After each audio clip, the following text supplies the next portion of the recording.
Chitas of today, and we start the portion of Devarim, Book of Devarim, the Book of Deuteronomy, and we do today the portion of Devarim. They're holding on chapter 1, verse number 1. These are the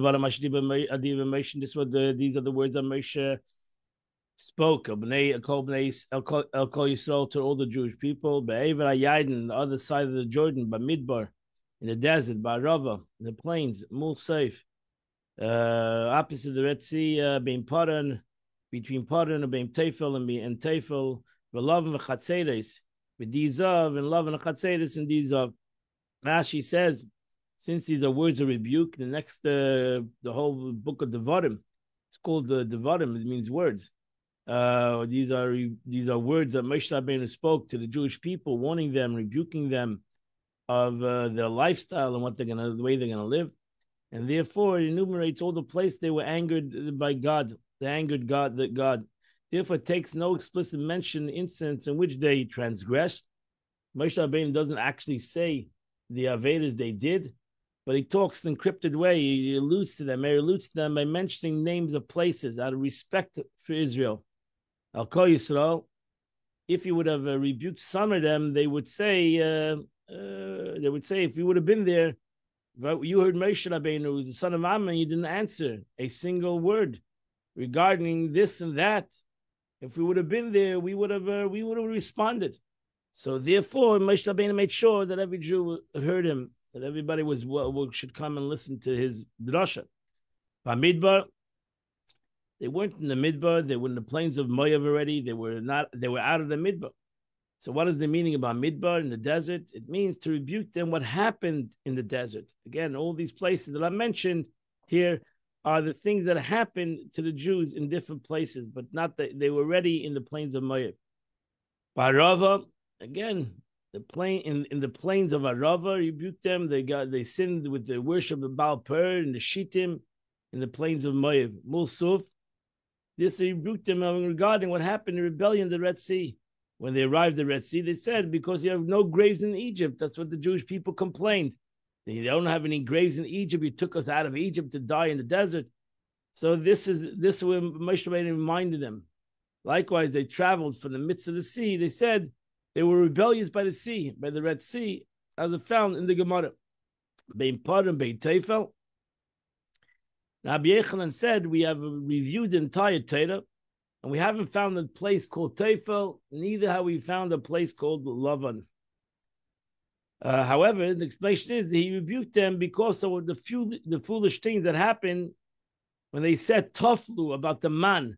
When they said they were sick of the man, they called it, they expressed that word Toflu. And also love, and they loathed the white bread, the light bread.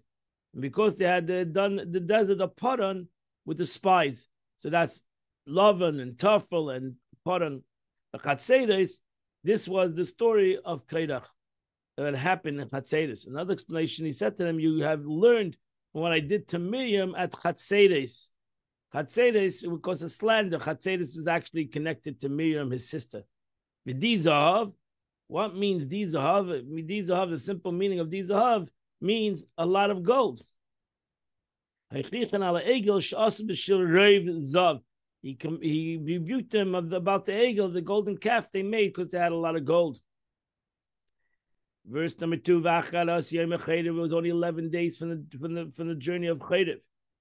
To the Mount of Seir, at Kadesh Barnea, till the plain, till Kadesh Barnea. Rashi said, Amala Moshe Rabbeinu says to them, Ru'umar Grantam, you should see what you have caused. There's no shorter route from Cherev to Kadesh Barnea than the way through Mount Seir. And even that journey is 11 days. But you traveled at 3 days. But they traveled from Cherev on the 20th of year. As it said, it came to pass in the second year, in the second month, on the 20th day of the month of year, the children of Israel traveled. And on the 29th of Sivan, they sent the spies from Kadesh Barnea. Subtract from them 30 days they spent in Kirvas HaTaiva, and where they ate meat a month of days, and the 7 days they spent in Chatzeres for Miriam to be confined. you'll find, and they find therefore their entire journey from Chayda, from Mount Sinai to Kadesh Barnea took only 3 days. And so much is the extent that the Shechina itself exerted itself to hasten the arrival to the land of Canaan. The Eibishter wanted to bring him so quickly in the land of Canaan that he took a journey that should have taken 11 days. He brought it into 3 days, and nevertheless they sinned right after that. They sent the spies. It was in the 40th month. In the 11th month, the month of Shvat. In the first day of the month of Shvat. Moshe Rabbeinu spoke to the children of Israel, whatever God commanded him. So here we know that he started the speech from the Chodesh Shvat, and he went from the Chodesh Shvat until Zayin Adar. He passed away Zayin Adar. Now she says this teaches us that he rebuked them only very short before his death. From whom did he learn that you rebuke your children, so to say, before the death? He learned it from Yaakov.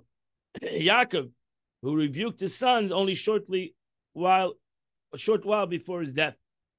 But Yaakov, he said to Reuven, my son, I'll tell you why I have not rebuked you during all the years, so that you should not leave me. He didn't want his son to leave him.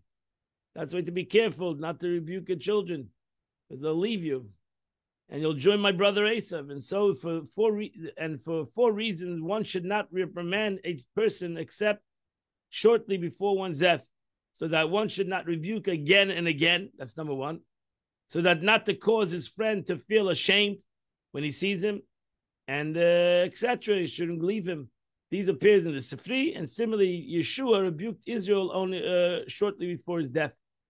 And so did Shmuel HaNavi, and so did David HaMelech to rebuke the Jews before his death. After he had destroyed Sichan, the king of the Amorites, that was living in Cheshbon, and Og, the king of Bashan, which lived in Ashtes of Edrei. Now she says, Moshe Rabbeinu said that if I rebuked them before they enter at least some part of the land, they will say, what claim have this man to us? He's giving us speeches. What good does he have done for us? He had come only to vex us and to find some pretext, for he does not even have the power to bring us into the land. So he has no power, a person without power, without giving anything, and he's going to give us speeches. So therefore, he waited until he defeated Sichon and Og before them. He destroyed these great nations, and he gave them the land. It was the other side of Jordan. This time the Jewish people were living already in beautiful cities. And they built beautiful cities as it's written. And therefore now he told them, now that he's given something to them, he can give them a little bit mussar. Even if Sichon himself had not been powerful, but he dwelt in Cheshbon, the city, the country was powerful. He would have nevertheless been powerful because of the city that was powerful. And even if it had been another city, Sichon dwelt in it, it would have been also powerful because Sichon was a powerful king. How much more so that it was both the city was a powerful city and the king was a powerful king. Again, the Torah wants to express that it was a powerful king and a powerful country. Ashtes Lashon Tzuki Kosher. Ashtes expression denoting sharp cliffs. And now she brings down all the concept of Ashtres, that is a concept of sharpness. Edroi is Shem Malchus, is a name of a kingdom. Verse 5, on the other side of the Jordan, Be'eretz Moav, in the land of Moav. Hoyel Moshe Be'eretz HaTeira Azos.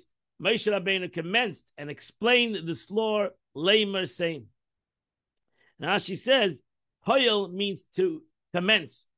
Be'eretz HaTeira, now she says he explained it to them in 70 languages. He wanted to make sure that they would know the Torah then and they would know it forever. He explained it to them in 70 languages. Hashem Elokeinu diba aleinu b'chayrev, the Eibusha spoke to us in chayrev. But Alaim is saying, Rav lachem sheves b'ir hazeh, You have dwelt long enough in this mountain. Now she says this is interpreted according to the simple meaning. That Abish said enough time. You've been hanging around the Mount Sinai enough. It's time to move to Eretz Yisrael. But there's also a Goddic explanation. I've given you much greatness and reward for having dwelt on the mountain. You have made a Mishkan. You built the Mishkan, the Menorah, and the other offerings. You received the Torah. You appointed the Sanhedrin for yourself and captains over thousands and captains over hundreds. You've accomplished unbelievable at Mount Sinai. A lot of things would have accomplished in those 2 years of their living around Mount Sinai. Verse number 7, it's time to take the journey and come to the Mount of Amorites. And all its plains. Barava, the plains, Bahar in the mountain, Bashvela in the lowlands, Banegev in the south, Bachayf on the seashore.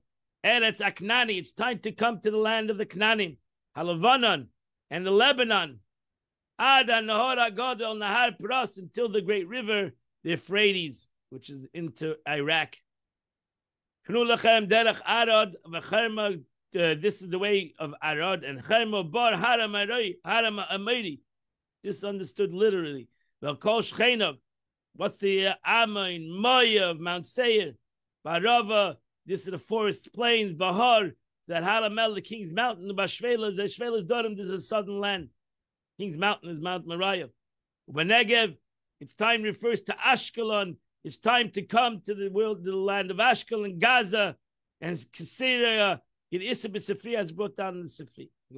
Ad Nahara Gadol, since it is the Euphrates, is mentioned in association in the land of Israel. The Euphrates is part of Eretz Yisrael, so it's referred to as great. As a popular parable, it says, the king's servant is a king.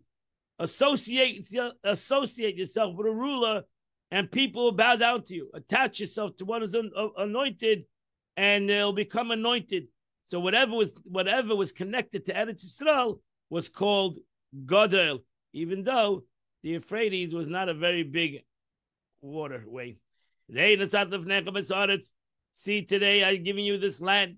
Come and possess the land. Which God commanded your fathers. Lavram, Yitzchak, to Abraham, Isaac, and Jacob. To give it to them, and to their children afterwards. Now she says, with your own eyes you can see this. I do not tell you something guessing or hearsay. Look, open your eyes, you see the other side of the Jordan. Barushu, no one will contest this matter, and you will not need to go to war. If the Israelites, had sent the spies, but trusted in God, they would not even need to war. That's what he told them. In essence, we could have taken Eretz Yisrael, and we could have overtaken Eretz Yisrael without any 7 years of wars. But you brought about this sin. Why does he mention again to your fathers, Abraham, Isaac, and Jacob? We know them. The names are mentioned to show Abraham was worthy of God's oath by himself, and Isaac is worthy of God's oath by himself, and so too is Jacob is worthy of God's promise by himself. Verse number 9, and I said to you at that time, saying, I don't have the power to carry you by yourself, myself. Rashi says, what is the meaning? Lamer, to say. Moshe Rabbeinu said to them, not by my own word do I speak to you and tell you that I cannot carry you alone. But the command of God, everything that I've said in my life, was all not my own saying. It was always lamer. I was repeating what God wanted. Lo yuchal, is it possible Moshe could not judge Israel? The man who brought them out of Egypt, split the sea for them, brought them down the Mun, caused the quail to fly, could not judge them? Rather, he said to them, the Lord your God has multiplied you. He has made you superior and elevated you higher than your judges. He took the punishment away from you and possessed and put it on the judge. In the case where he has prevented your wrongdoings and did not. Solomon made the Shlomo Melech said the same statement. For who is able to judge your people Israel? It is possible that he, Solomon, who said he was wiser of all men, could say who is able to judge? He could judge. But this is what Solomon meant, like the same thing what Moshe Rabbeinu said. The judge of his people are not like the judges of other people. For if one judges on another nation, gives judgment and sentences a person to death, to lashes, or strangulation, or perverts judgment and robs him, it means nothing. What is it? You can't do anything to the guy. If, however, I cause a person to pay unjustly, a Jewish judge makes a person pay something that he shouldn't pay, then the Eibishter puts it on him. He robs the life of those who rob a person. That's why it's important for the judge to realize his responsibility. Hashem lekechem here be'eschem, the Eibishter, your Lord, multiplied you. And today he multiplied you like the stars of the heaven. Ash says, but were they like the day stars of the heaven? Were there not only 600,000? There weren't so many. There's much more stars than 600,000. What is that meaning? To behold, you are today like the stars of the heaven. So Rashi says, it means, behold, you are compared to the sun. So it's signifying that you will exist forever. You are like the stars of the heaven, like the sun and the moon, that never, ever will ever go down, so to say, will never come down. So therefore, they live forever. That's a promise the Eibishter made to the world, that the sun and the moon will live forever. May the Lord your God of your forefathers add to you 1,000-fold, as many as you are. He should bless you, like he spoke concerning you. Ashes, what is again the pros repeating the verse? He shall bless you, as he has spoken concerning you. Because the Jewish people said to Moshe, you are limiting our blessings. Our number being multiplied only 1,000-fold. The Holy One, blessed be, already promised Abraham that the man, so if man will be able to count the dust of the earth, we'll see so will your seed be counted. So you're giving us a less of a blessing. So he replied to them, you're right. This blessing of 1,000-fold is mine. But he will bless you as he spoke to you concerning you. He'll give you a blessing, an unlimited blessing. My blessing is a limited blessing, and God will give you an unlimited blessing. Let's hope. Amen.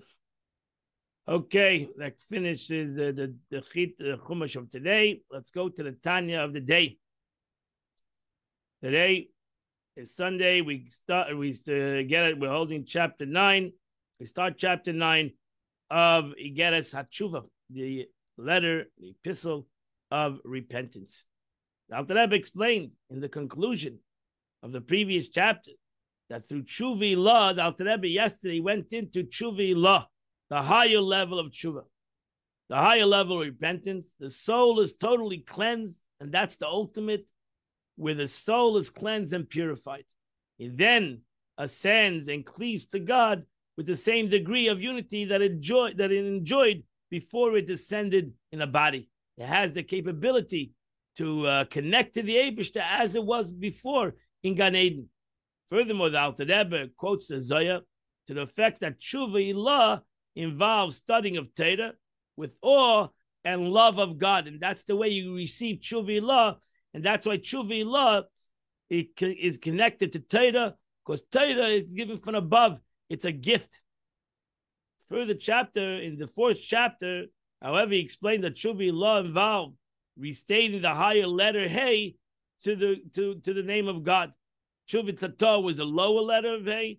Tshuva Ilah was the higher letter of Hey. What possible connection does this have with the studying of Torah out of love and fear of God, when these two spiritual emotions are related to the letter Vav, really? The letter Vav, as we learned in Chassidus, is the concept of Shish Siddhi Mishnah, the 6 tractates of Mishnah, the concept of Torah. In order to resolve the seeming abnormality, the Rebbe will explain, Alter Rebbe will explain now the love and fear discussed in the present chapter are generated intellectually. They come through intellect. They result from meditating upon God's greatness, and thus the offspring of Bina. They are an offspring of Bina. We explained the first Yud is Chachma, the next Yud, then the Hey the hey, the first hey in Shem Havaya is Bina. Bina is the concept of understanding. So therefore, it comes through understanding. The result from the meditation on God's greatness is thus the offsprings of Bina. It's specifically this kind of love and fear that unites the hey with the vav, the intellect, and the emotions. So that's the concept of Yud K Vav K.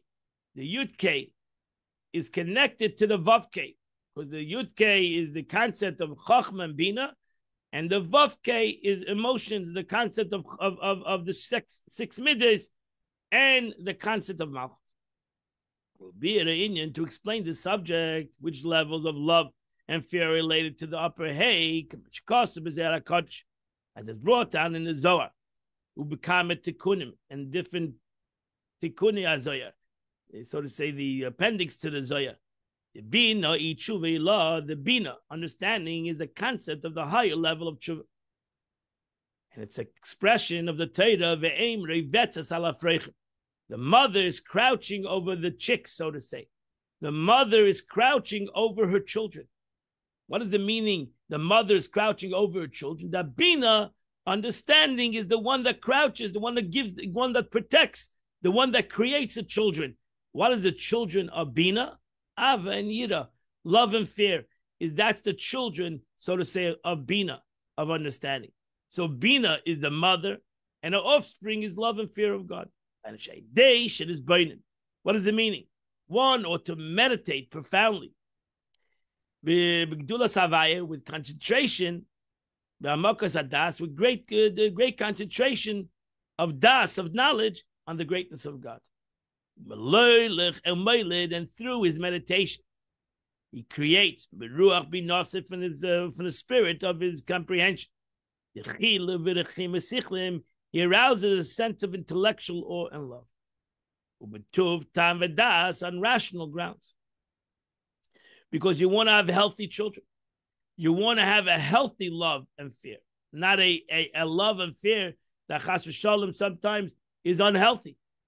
You need to have in general a healthy love. And healthy love is based on a concept of meditation, intellectual love. And that's important. That's why Sidis explained, we learned in Tanya, in the beginning of Tanya, that the Ava and Yira needs to come through Azbananas. That if you have an Ava and Yira that doesn't come through Azbananas, it's like a child. That's why he gets angry, gets happy, gets angry. It's like a very immature concept of love and fear of God. Love and fear of God needs to come through his Bananas, through true meditation and contemplation. As it says in the Pasuk, to love your God, because he's your life. What does it mean? Not I just love God, I just love God. I don't know why I love God. I love God because because I comprehend that the Eibush is my life, he's my energy, he's my existence. It's not enough that you just have a natural love of God. Everybody has a natural love of God. How much teres bavad, but it's what you can't tell you why he loves. He just loves, and that's a problem. You can have such kind of love, like a fatal love, fatal attraction. Sometimes your love can be a fatal, a concept of a negative love, because you can. That's not based on seichel. It's just the ava that is just there. And so too the fear of God. If your fear of God is just based on your naturals there, a busha or shame of God, it shouldn't be based just because that's what it is. I don't know why I fear God. I have this, this unrealistic concept. I have a fear that has based on no concept of understanding. So this deeper form of awe in which one feels ashamed of God, of presence, hence fearing to rebel against him, to sin him, one spiritual emotion of love are born in the mind. That's what the Zohar means. The mother is crouching over the chicks. Bina has given birth and hovers over her offsprings. The love and fear of God. And that's the way it should be. What is the ava? The love of God is dap rucha berucha, is the primary cleaving of spirit to spirit. So because you have a lot of daigas and ava, as we know, even natural in a love between people, there's a lot of different levels of love, and each is deeper and deeper. But a true concept of ava, for example, and that's why Shlomo Melech gives the ava between a husband and a wife, is because they have rucha berucha. They have the concept on all levels, as we explained it. We explained in Tanya before already. The concept on the shik, as the Alter Rebbe is going to say, that he kissed me with the kisses of his mouth. Genoida, this is brought down in Shir Hashirim in Shlomo Melech. So the physical kiss unites the inner breath.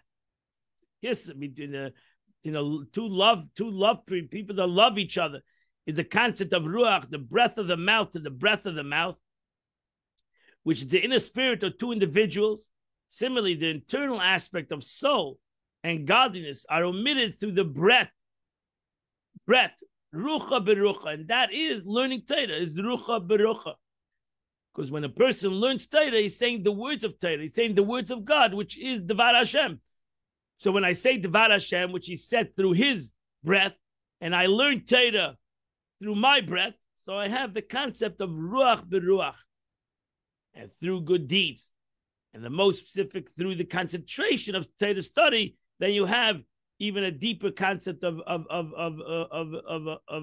the concept of understanding and understanding, because the Eibusher's Torah is the Havana, is understanding, and you understand God's understanding. And this is wherefore it says in the Shema, b'chol nafshecha, with all your soul. So shehem kol chelka nefesh. Which means that the love is so intense that all aspects of the soul, meaning one means all aspects of the soul, the intellect, and the emotions of the soul, and the garbs of the soul, achshava, which is thought, dibur, which is speech, umaisa, and deed. The dafka kulam bisbarach is the connection, the cleaving, and the connection, everything that I have to God. The Hainu Amidus, which is the attributes of God, of a human being, Midaisi is Baruch, in the attributes of God Himself, and that's why the pasuk says, "Mahu Rachum," just like God has mercy, we should have mercy, because we should emulate God. We should connect to God's mercy and emulate His mercy. So, thus, when a person acts kindly, out of the attribute of compassion, for example, this emotive faculty of his is bound up with God's mercy. Seichel, when a person uses his intellect to comprehend godliness, he does the same thing with the intellect of God, which is the concept, concentrating on the study of Torah, because the Torah comes from God, and therefore it comes from the wisdom of God. So that's the way we connect that's the way I connect my wisdom to God's wisdom. And so too in thought, machshav is better with the thought of God. And so too in speech. Which say the words of God, Allah, which is the Torah law, which is the Mishnah. As the verse says, I'll put my words in your mouth. My words will be placed in your mouth. And that's the beauty of learning Torah, that my mouth and God's mouth, because so to say, become one. And so too in the concept of action, which is the concept of charity. Which when I give charity, I simply uplift the spirit of those that are in a low spirit because of their lack of funds. So I'm acting thus unites man with his maker, with God, where he provides life and revives the spirit of created beings. As it says in the pasuk, for 6 days God made. As explains elsewhere, the expression used concerning God's activity in the 6 days of creation, a verb expression, action, and doing indicates that the divine prowess, also the Eibishter made, power has to descend even to the nethermost level of mere action. The Eibishter doesn't work like a human being. The Eibishter said it, it came into action. But the Torah expresses it as if the Eibishter made it. He didn't act. He did an act of an action. Because why? Because the Eibishter wanted to come into an action. That's what the pasuk wants to tell us. Not that God can do an action, but the Eibishter God wanted to come into an action. That our action would create God's action, so to say, and it would be as if God did an action. And this is the concept of the cleaving of spirit to spirit, in the ultimate concept of this unity, which comes out of love. So the ultimate union with God through Torah study is attained only when it's a result of love. Thus, while it is true that when one studies Torah simply out of acceptance of the yoke of heaven, he also achieves a measure of cleaving the spirit to spirit. This cannot be compared to the degree of attachment that is attained when the same study is motivated by love of God. And that's why we need to have Avas Hashem. We need to have love of the Eibishter. Since Tshuva Ilah is manifest in the soul's ultimate attachment with God, it follows that Tshuva Ilah means engaging in the study of Torah in awe and in love with the Holy One, blessed be, as it brought down in Zayah. And that's why Tshuva Ilah is connected to Ava, Hey Ilah. The higher level of Tshuva Ilah is Havi Ilah. And that's why Tshuva Ilah, the highest level of Tshuva, can forgive wasteful emission. And then you don't have to say an incest relationship by Shadi Sudi Bia that I said about other unions prohibited by the Torah and the sages. Yeah, because these words of prohibition of the sages are more grave than even the words of prohibition of the Torah, the Gemara says. Causes a blemish in his mind. And therefore, its rectification with this asik baraisa, the rectification of these sins is to learn Torah and to connect to the Eibishter in the study of Torah, which derives from the wisdom of God. So this explains why it's stated in chapter 4 that only Tshuva Ilah, when I reach up to Tshuva Ilah, that I do my tshuva through love of God and connecting of God to Torah, I have the capability to rectify many sins that I cannot do through tshuva tata. Engaging of Torah study in awe and love of the Holy One, blessed be He, achieves a remedy to this sin. This was brought in the what's expression of Tana Ve'elo, the teachings of Eliyahu Navi. Adam of Aveda. A man commits a sin, God forbid, and is chayiv misal amakim, and he's liable to death by God. My yasav yichya, because by the Eibishter you can do tshuva always. For what above mentioned sin carries the punishment of death, the divine agency. What should he do to live? So this is the way the Eliyahu Navi says. If he has a normal, that is daily schedule, he learns one daf of Gemara. Yikra Beis Dafim. We should learn 2 pages of Gemara. Lishneis Peidach Echad. If he has a normal tradition, then he learns 1 chapter of Mishnayos a day. Yishne Beis Prakim. He should start learning 2 Prakim, 2 chapters. He should learn more Torah. So, why is sin punishable by death, divine agency, including the sin of wasteful omission? Rectifiable by increase of Torah study. Because this is the example, as I mentioned in the beginning, that when you take a rope and it's torn, the best thing to do is to create a knot in 2 sides. Because when you connect this thing together, and that's when you go higher, when you go deeper, when you go further, and you create a greater connection. That's like taking 2 sides of the rope and making a knot. So now it's even stronger than before. On the place where you tied it, it's a 2-fold and 4-fold thicker than the rope it was when it was the rope. So it too is the rope of God's heritage, when the soul bonds with its source. And if the relationship is severed by sin, then the repentance must reunite the cord doubly and fourfold. And this is accomplished through the study of Torah. This is what it's written in the verse. Through kindness and truth is sin forgiven. And what does that mean? And what is truth? Truth is the learning of Torah. Thus, it's through the study of Torah that the sin is forgiven. Similarly,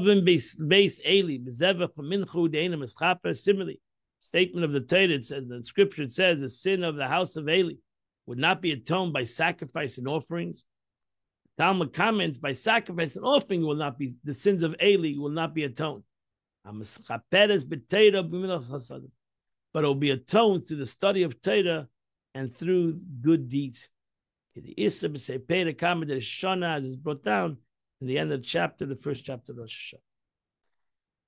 That completes the Tanya of today. Today is the 29th and the 30th day of the month. So the Tillim of today is chapter 140 till the end of the book, so chapter 150. I want to wish you a good Chodesh as we go into the Chodesh Av. I want to invite you all, first of all, 10 o'clock, we'll continue to learn some Chassidus Tanya of the Alter Rebbe. And tomorrow, it's a Chodesh, and therefore we're going to start a little later to learn the Chitas of the day. I wish you all a great day, a wonderful day, a happy day, 8:15 tomorrow, Be'ezrat Hashem. I want to wish you all a wonderful day, a happy day, and I hope to see you all at 10 o'clock or 8:15 tomorrow morning. Have a wonderful and beautiful day. I want to go daven. Have a wonderful day.